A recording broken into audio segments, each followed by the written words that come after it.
Hello and welcome to the MAPP Alumni's webinar series on Thriving in Uncertain Times.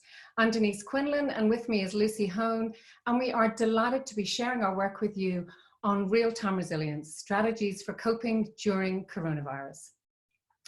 In terms of our background, I'm a graduate of MAPP 3, Lucy's from MAPP 5. After I graduated, I worked with Karen Rivich and Marty Seligman and delivering PRP and the Strathaven program in Australia and in the UK, and many happy times with many other MAPP grads. And in the last decade have been working in Australia and New Zealand, primarily in education, but also on strengths-based leadership for executives as part of an international master's program. So that's, I think, enough background on me. Lucy, what would you like to add? Hi all, so I'm Dr. Lucy Hone, and Denise and I are both co-directors at the New Zealand Institute of Wellbeing and Resilience. So you guessed it, we're in New Zealand, and you also might guess that we don't originally come from here. Denise is originally from Dublin and I'm originally from London. I have the great pleasure of living in Christchurch, New Zealand, which has had some really challenging times over the last decade. So while I also studied resilience at the University of Pennsylvania on the MAPP program, just after that, when I came home from finishing my MAPP degree, the Christchurch earthquakes hit in 2011 and 2012. We had over 5 really big earthquakes and over 10,000 aftershocks. So at that point, I learned to apply professionally everything that I'd learned in Philadelphia. And I thought that was my calling, my resilience moment. And sadly, I was wrong, because as some of you will know, in 2014, our family hit personal tragedy when my dear 12-year-old daughter, Abby, was killed in a tragic road accident. So Denise and I have a pretty big experience from an academic perspective on resilience, but also we have, I think what really informs our work is that we have a lot of lived experience over the last 10 years in particular. So I'm going to just run through quickly the plan for today. Denise, if you can click forward. The plan for today is we're just going to give you some top-line findings about what we know from the research and practice of resilience.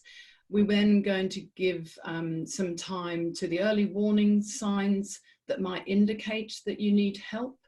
And then the last thing is we will look at, how is it possible to build resilience? And I'm going to share some real-time resilience strategies with you.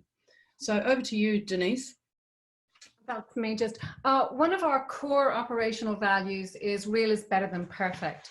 So that will definitely be on display here today. She says, clicking slides. Oh, possibly the wrong way. I'm going the wrong way. Okay, so just to remind us all, because I know a lot of you are already familiar with this, resilience has 4 main functions. It helps us overcome the obstacles of childhood, like poverty, abuse, and neglect. And for those of us who are sitting in bubbles or cocoons feeling fairly cushioned, I think we can reach out and see what ways we can support people who are suffering, because there's a lot of people who are having a very hard time through this period, and a lot of children who are suffering. So the other functions of resilience include steering through everyday adversities. We think about the road rage, the difficult people we work with. And then there's the major change, adapting to major life changes and losses, the big things we deal with. And then the one we sometimes forget is this one here, about reaching out, that resilience actually helps us to be brave. I think of it as being brave enough to fly from my nest and take on new risks or new learning. Now, interestingly, during this period, I think we are, those of us adults who are here today are probably coping with both the minor inconveniences and challenges, some of us major trauma, There are lots of people who are suffering a lot of loss, whether it's loss of income or loss of loved ones. And then we're all being challenged to find new ways of adapting and growing and learning. So I think this really is such a time for us to be able to be building on and drawing on our resilience. Yeah, Lucy, do you want to talk a little bit about this, about the I thought, characteristics?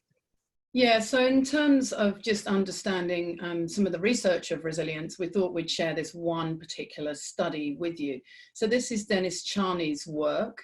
And what I love about this is that he went and studied the long-term prisoners from the Hanoi Hilton. Can you hold back on those for a minute? Can we?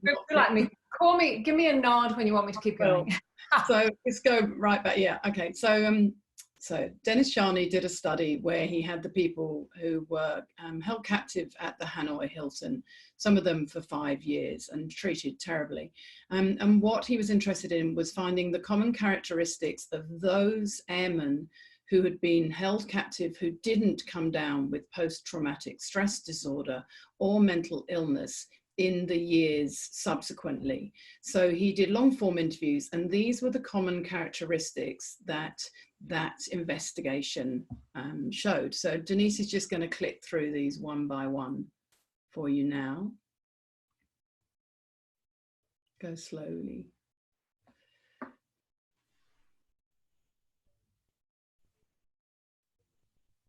And one more. I hope that by looking at this list, you'll see what ordinary, in some ways, processes resilience requires. So Anne Marston, who was one of the earliest researchers in the field, calls this ordinary magic.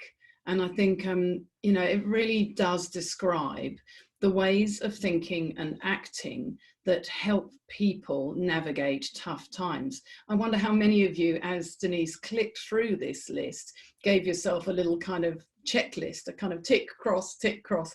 And that's okay, because Karen Rivich, who trained us, always used to liken resilience to a stew. She'd say, it's a whole load of ingredients thrown in together.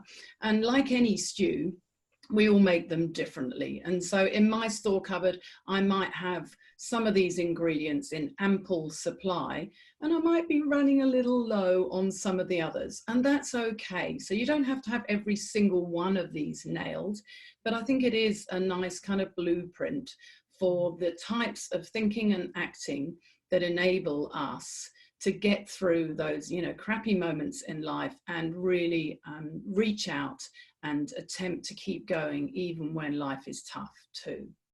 So if Denise clicks to the next slide, as I've just said, one of the main take home that we would like you to get from today's webinar is that resilience comes from the ways we choose to think and the ways we choose to act.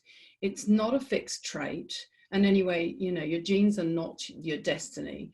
So it is very much down to the ways our self-awareness and the ways that we determinedly choose to think and act and work out which ones of those are working for us and which ones perhaps aren't working so well. So what we'd like you to do is we wanted to use this chat function today, and you'll see along the bottom of the Zoom banner, hopefully you can see the chat function there. I know that Sydney's already found it. And what we'd like you to do is just, if you'd like to, just put something in there about, have a quick think about what is one way you have chosen to think or chosen to act over, the last few weeks that you get a sense is really helping your personal resilience. So we're just going to give you a couple of minutes to do that now. And I just want to add at this point that one of Karen Ravich's sayings that's been echoing in my head in the last few weeks is there are no style or grace points for resilience. You're muddling along and one foot in front of the other is just fine. Yeah. So it doesn't have to be pretty and it doesn't have to be impressive. It just has to work for you. Yeah, some nice ideas coming up here. So yeah, from Louisa, she says acceptance, optimism. Yeah, kindness to self. This is great. Um, and Yeah. I'm loving Others. yeah, looking after others and encouraging others. Thank you, Dorothy Hunter, for that. Yeah, and Jen Corrie says that too. Nice to see you, Jen. Absolutely. So you are all getting this idea that it is so much down to the way we choose to think, the way we choose to act. And I think it is a really good mantra to keep foremost at the front of our minds right now. So moving on, Denise. She says, yeah, I'm just getting out of my little focus on chat to so for me, this is really about, if we want to think next about, so what are your early warning signs? We want to be resilient. You've all done stuff that's been resilient in the last few weeks. And most of us will all have had moments where we've not been particularly resilient. And particularly, I know that first week when in different countries across the world, when we announced that we were going into what we're calling alert level 4, what some people are calling lockdown, self-isolation, that was overwhelming for a lot of people. And a lot of us felt exhausted and overwhelmed. And things have been getting a little bit better. But if we think about how we're going to look after ourselves and be resilient, it's really helpful to be aware of our early warning signs. What are the signs that let us know that we're becoming less resilient? Because it's really useful to pay attention to those signs so that we don't end up in a heap overwhelmed. If we do end up in a heap overwhelmed, really the only sensible strategy is calming yourself down. And that's where some of the strategies like box breathing are really helpful. Anything where, you know, where you breathe in for 4, hold for 4, out for 4, hold for 4. And that's a lovely strategy that where our body helps calm our brain.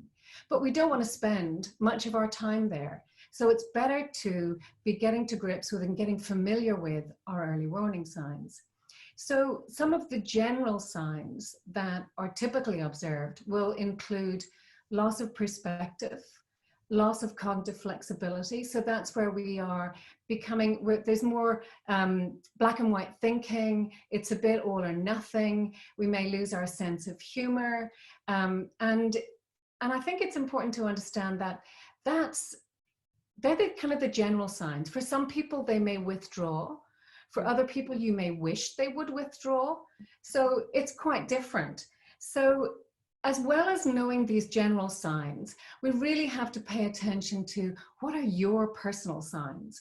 And that's something we've been really working with and encouraging people to do over the last couple of weeks, is think about what are your early warning signs that let you know your things are not great, and as soon as possible you need to schedule a wee break and to do something that will calm or restore you. Lucy, what do you want to add?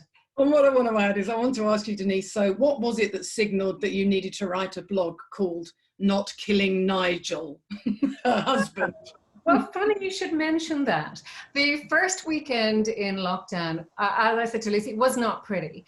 And I found, for me, I really noticed my loss of cognitive flexibility, and my all or nothing thinking was manifested in this internal dialogue that was full of things like, why does nobody ever? And am I the only one? And all of these people, why can't they? And it was just this massive hypercritical voice in my head. And I thought, this is, you know, take yourself off, read a book, talk to somebody outside the bubble. And so it was really through kind of my own little crucible that I realized I needed to do this. So can we give you a minute or two to just think about what are your early warning signs? And again, it doesn't have to be pretty, but just put in the chat some of the things that you know are your early warning signs. And one of the things we encourage people to do, and certainly if you want to look at our blogs and short videos on Not Killing Nigel, which is really how to stay sane and kind in your bubble, we're talking about how do you, I love this, getting snippy. Yeah, loss of sense of humor is important. These are really important signs. So please share in there how you notice when things are, your early warning signs when things are going a little bit pear-shaped, but also what's on your list of the things that you can go to that calm and restore you. And I think it's really important there to think about some really short-term 30-second strategies for the times when you don't get to have an hour.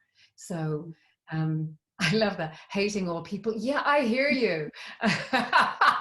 Those Go times I need to withdraw. And I am not the queen of kindness. So know that this is happening for everybody.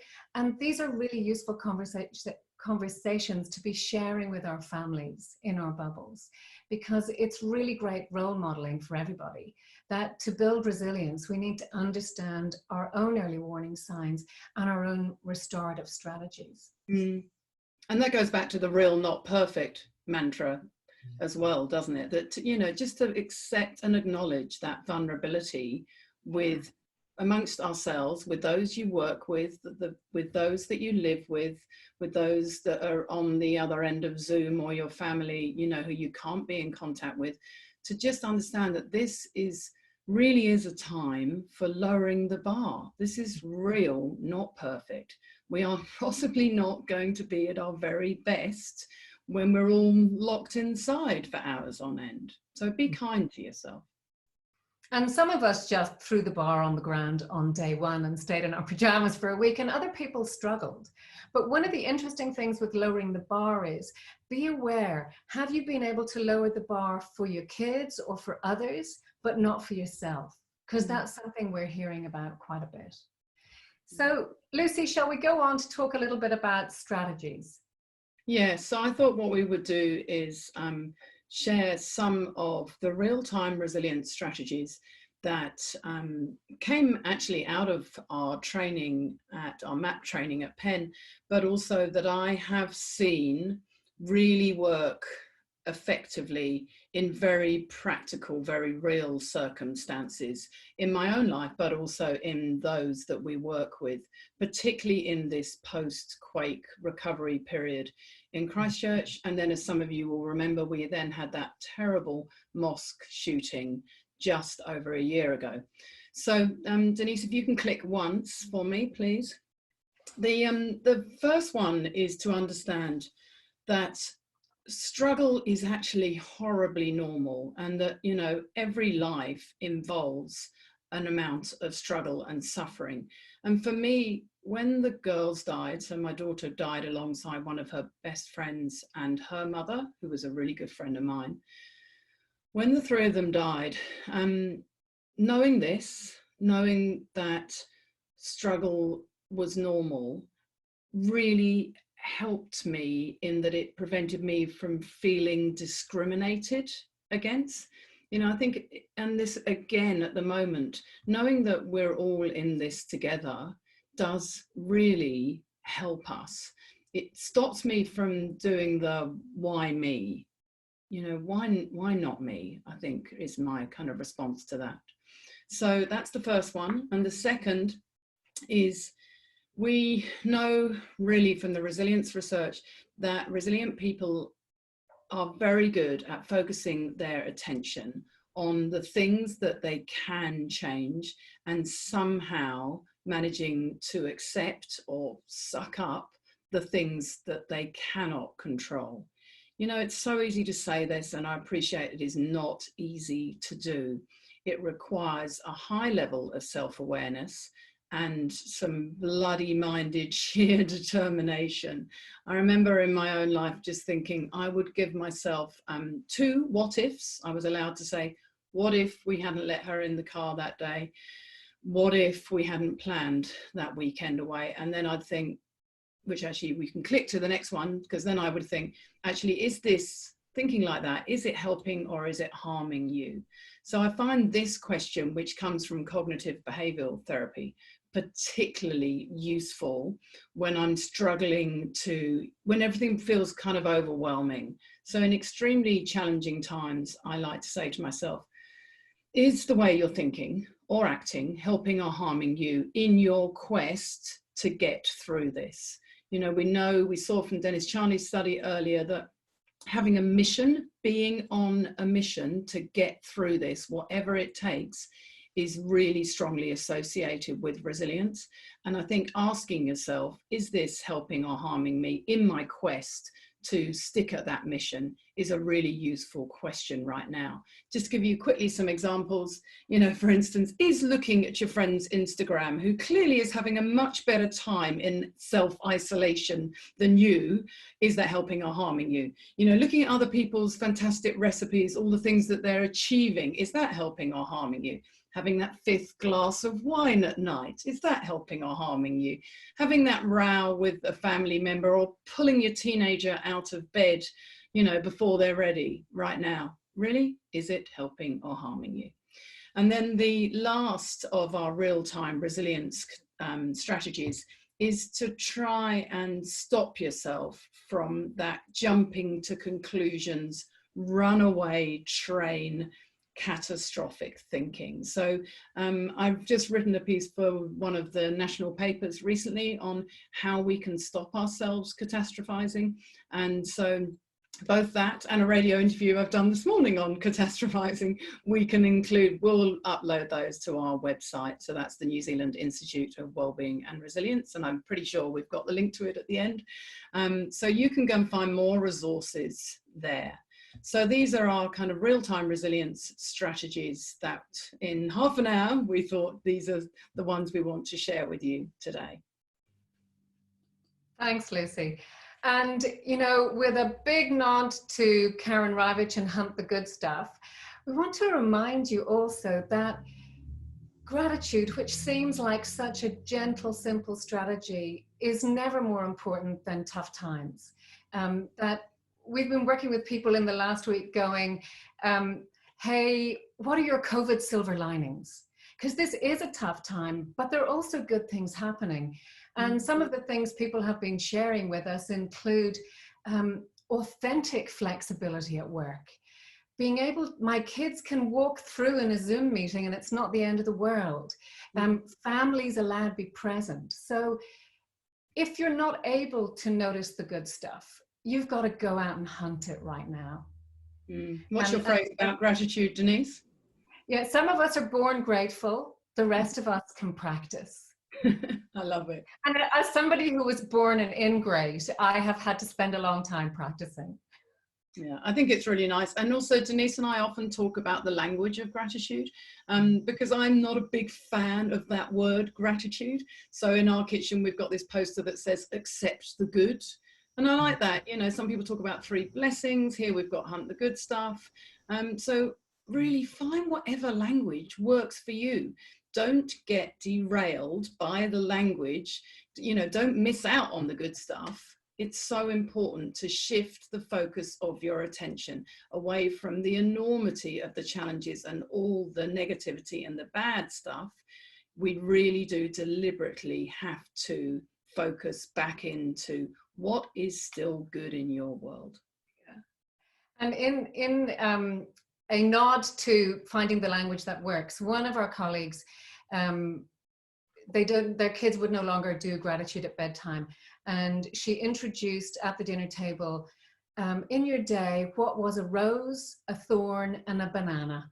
And it's something good, something you struggle with, and just something funny and weird, or, you know, so it's finding subterfuge, finding ways to get your gratitude into the family diet by stealth. Whatever. By stealth. Yeah. Cool. So as we move on, we want to give you more time for questions, but really, I guess, there are two kind of pieces of paper printed out on my fridge at the moment. One of them is very family specific, and it says, it's better to be kind than right, because I'm from a family where everyone wants to be right. But this is the other one. And it's a core well-being and resilience competency to be able to focus your attention where it's most helpful. And so we think of this as being at the heart of mental agility, being able to identify what really matters and what you can control, and putting your attention there. And as much as you can, letting the other stuff go. And I think this for me is, we're starting to get into the absolute crucible of where this work becomes simple but not easy. It's one slide, it's on my fridge, but I can spend a decade practicing it and be kind to myself every time it doesn't work. But this is at the core of cognitive flexibility. And we're using this in interesting ways right now with individuals and with family groups, because you can think about, how do I identify the work that matters? Where can I do it? Those kind of questions for yourself as an individual, but it's also a lovely conversation to have as a family unit. Lucy, what do you want to add to that? And you are on mute.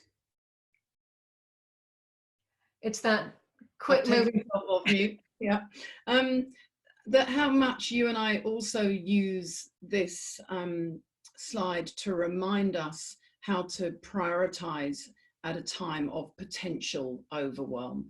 So I look at it and I think about all the work I've got to do, and I go through my email, in the morning I go through them, and then I write on the right hand side of my page a long list of everything that needs to be done. It's long. We've all got those long lists. And then I think, okay, what are the things that matter? What are the things that actually I can exert some influence over today?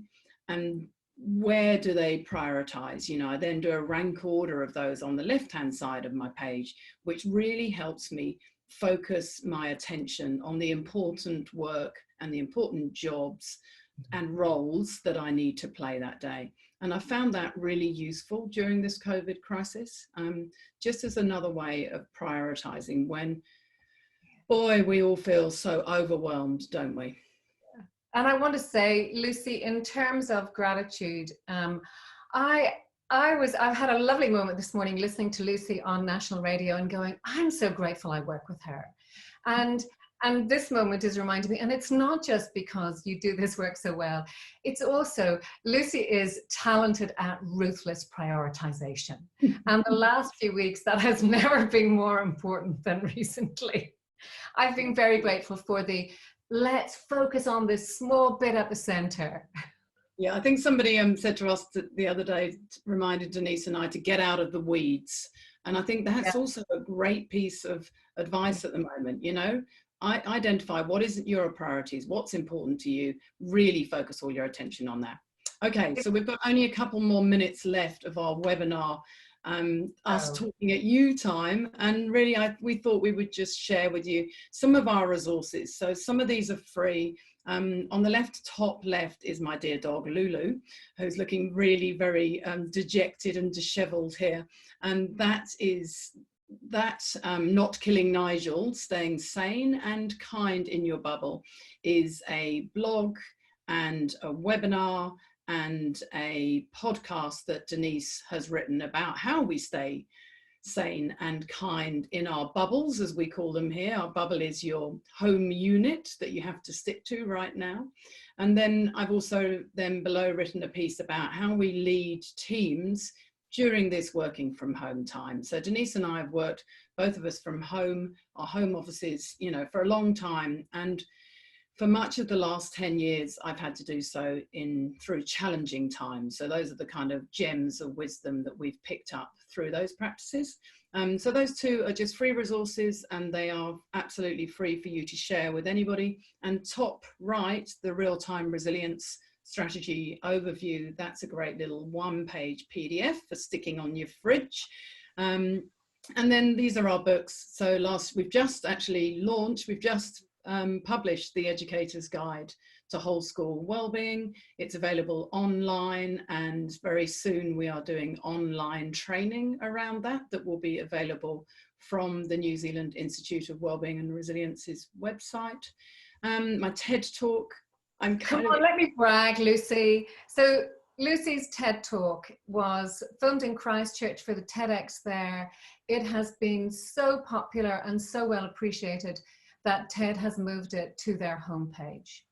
And we are incredibly proud of her. And a little bit scared at what that might mean. And Denise's beautiful podcast, Bringing Wellbeing to Life, is in its 3rd season now. Yeah.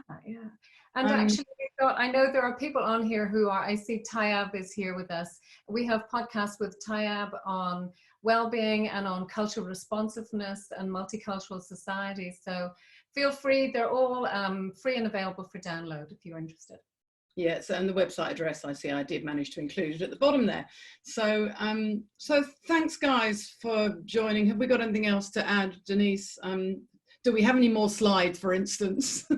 That's no, we don't. We are, she says, no, we are there. Good. Have I gone back to the start? No. So you see, look, it's all turning to beautiful custard. There we go. Last slide.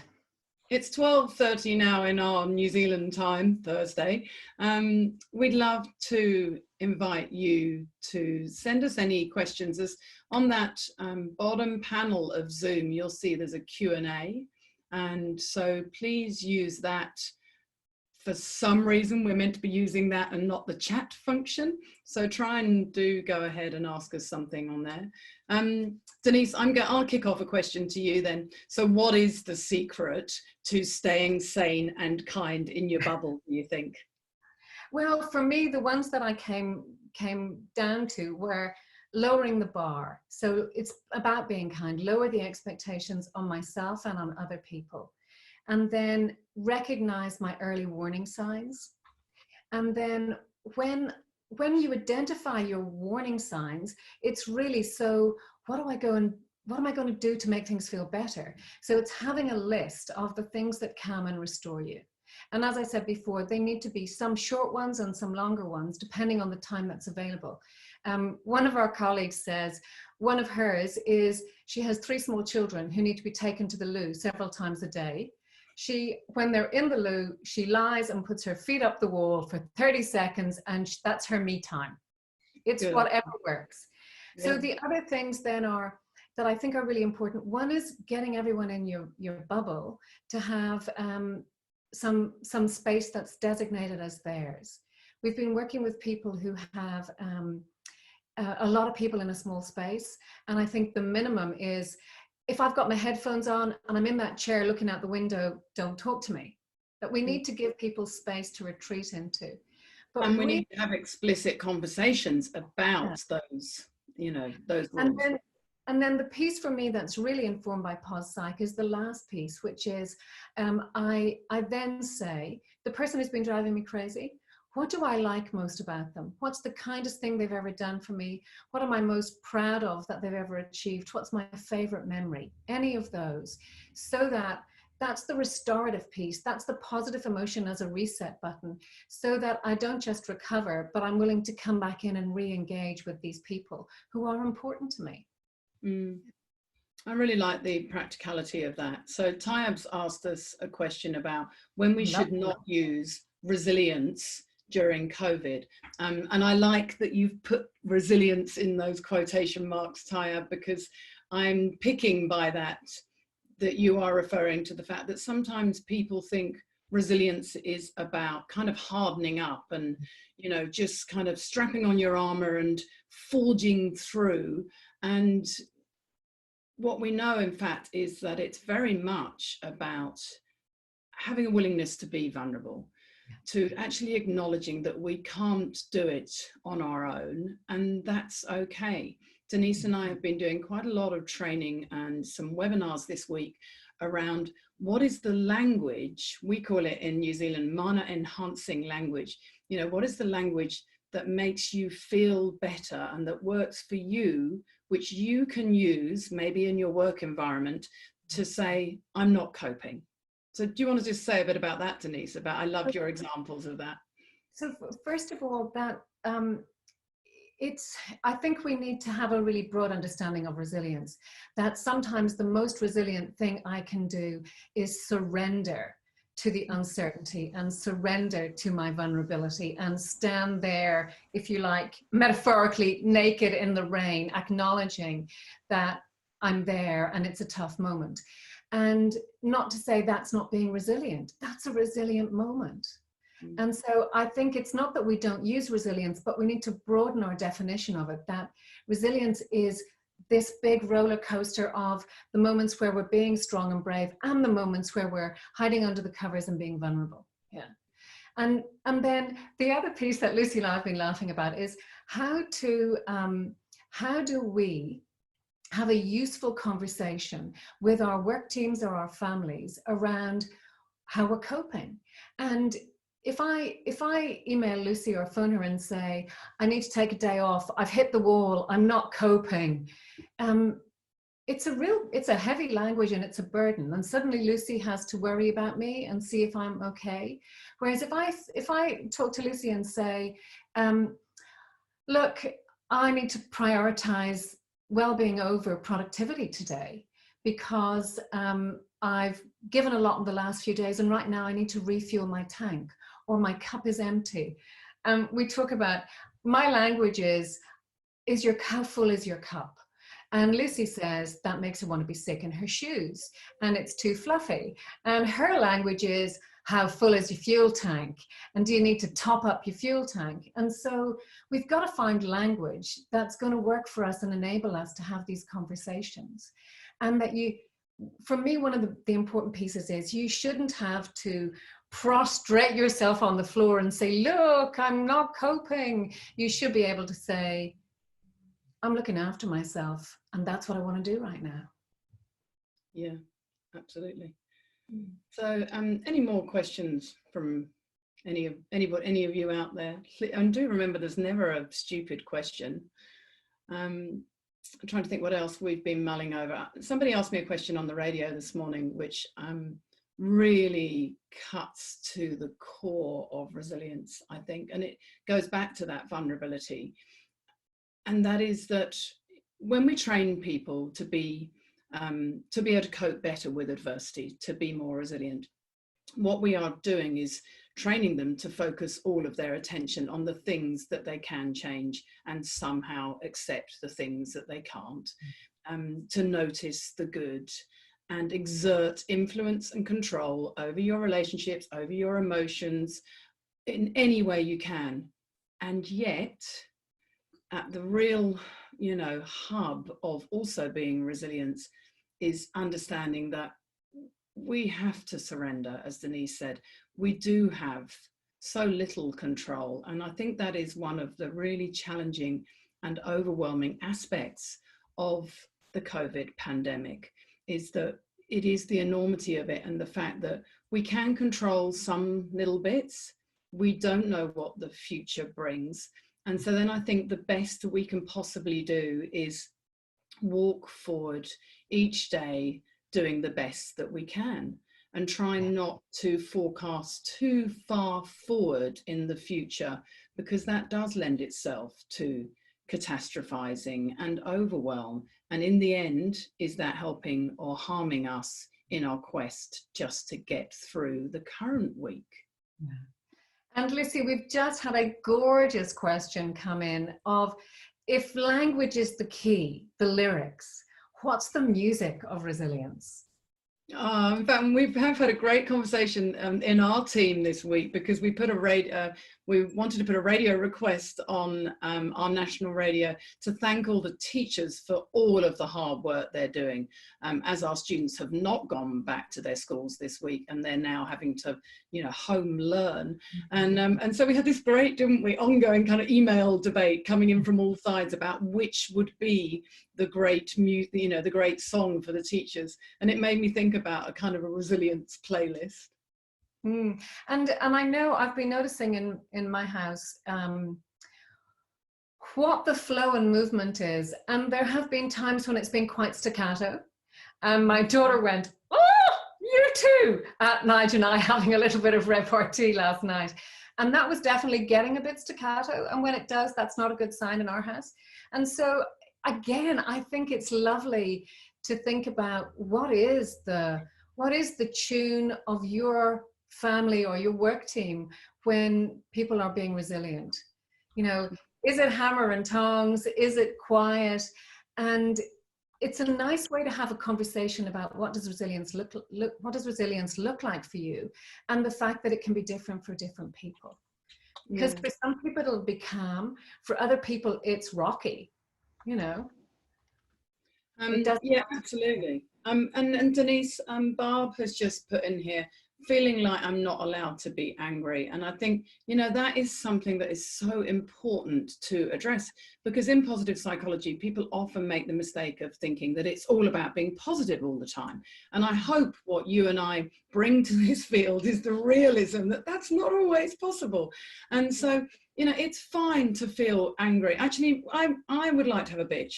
I am to be in Melbourne with my two best friends this morning. I'm meant to have flown in there for a 4-day holiday, and I took a photo of myself off to, you know, in my jeans, off to walk the dog with a mopey face, and sent it to my friends saying, I'm not happy today.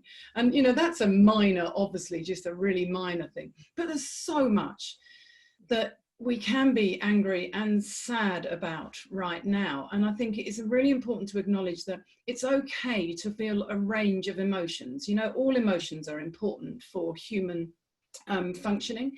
And what we don't want to do, though, is be stuck in any one emotion. So if you are feeling permanently anxious or permanently angry or sad or bitter, then that is a really good indicator that it is a good time to reach out to your doctor, to a health practitioner, to a helpline, to talk to somebody about it and get some better support.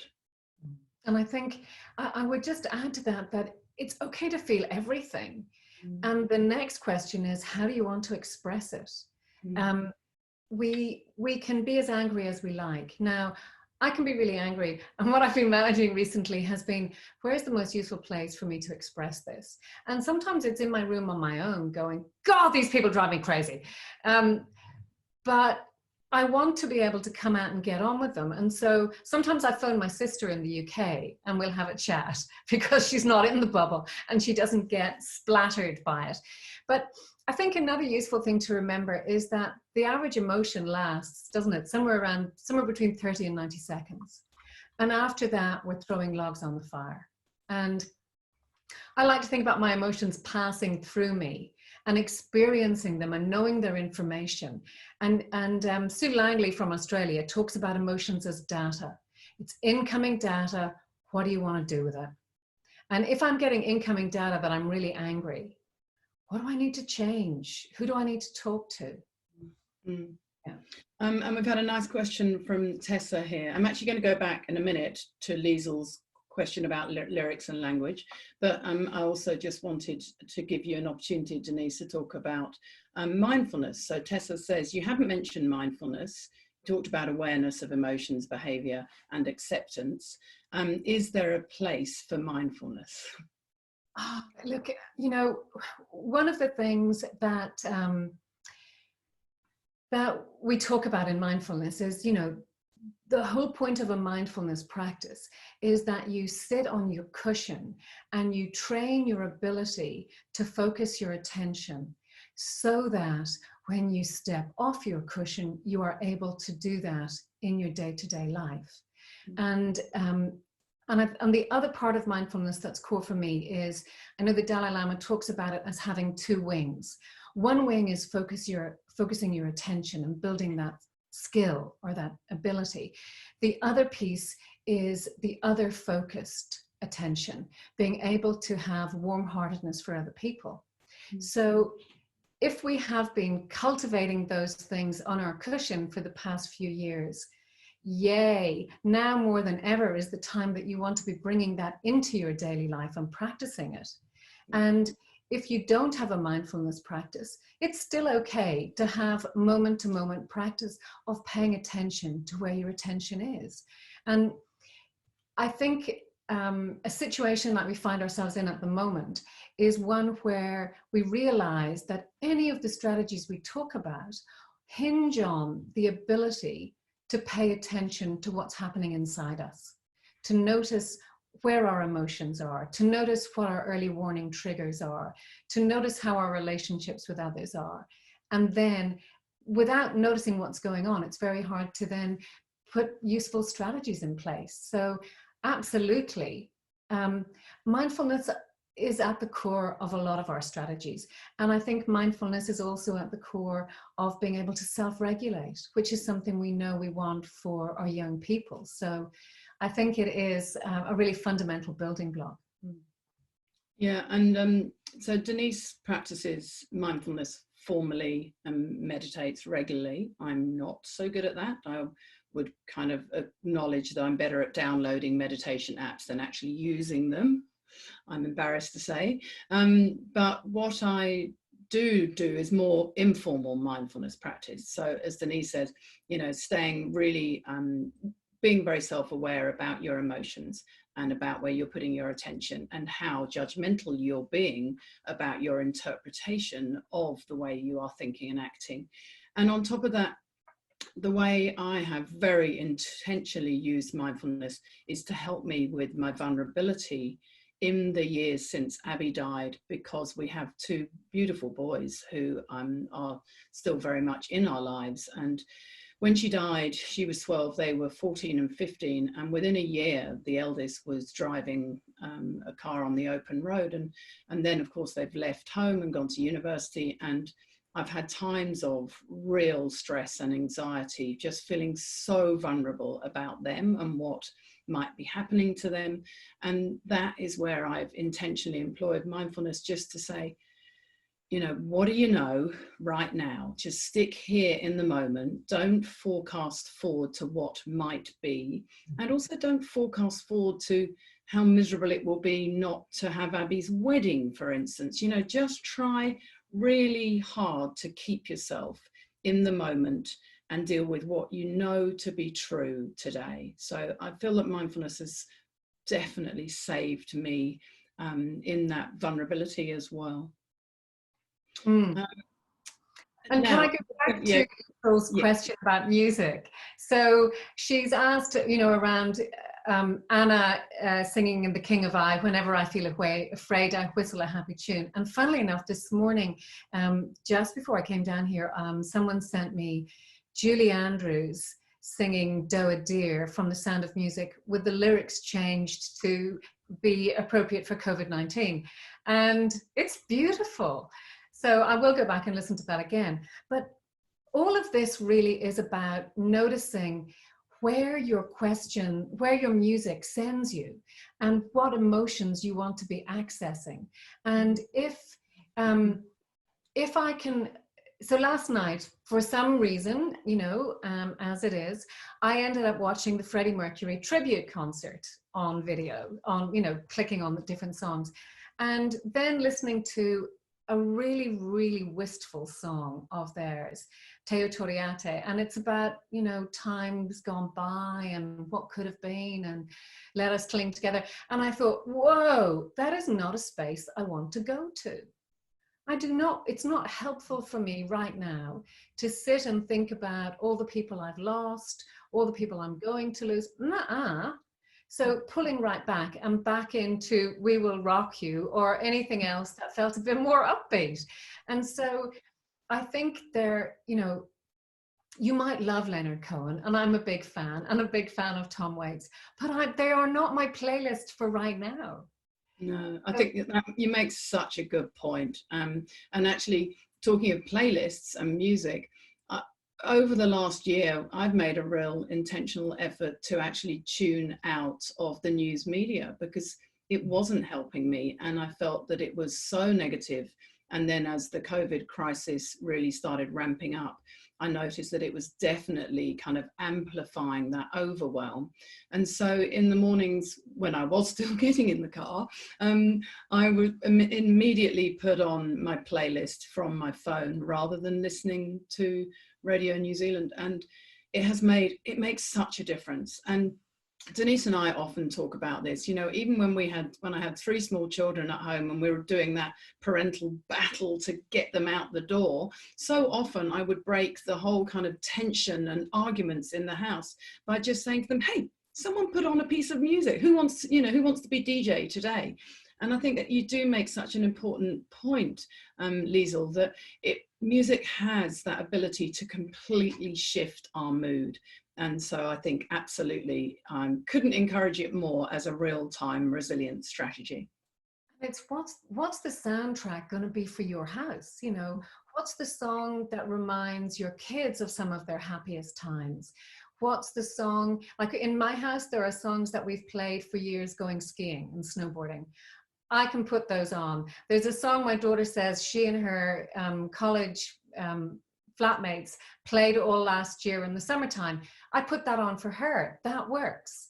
So but nobody else can tell you what's going to work for you. It's very individual. Yeah. Good. So we don't seem to have any other questions. Have you got other points that you think are important to make, Denise? There was one thing that I would share, which is a little bit like the helping and harming.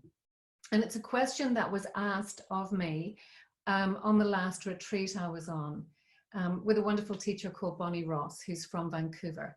And the question was asked at the start, so where are you taking refuge? And what are you taking refuge in? And I think it's a great question to ask ourselves right now during kind of lockdown. What are you taking refuge in? And is it helping or harming? And when I asked myself that question, I realized that my go-to when I was tired at my desk, instead of taking a break, my refuge was Facebook or the Guardian News Online, neither of which were helping.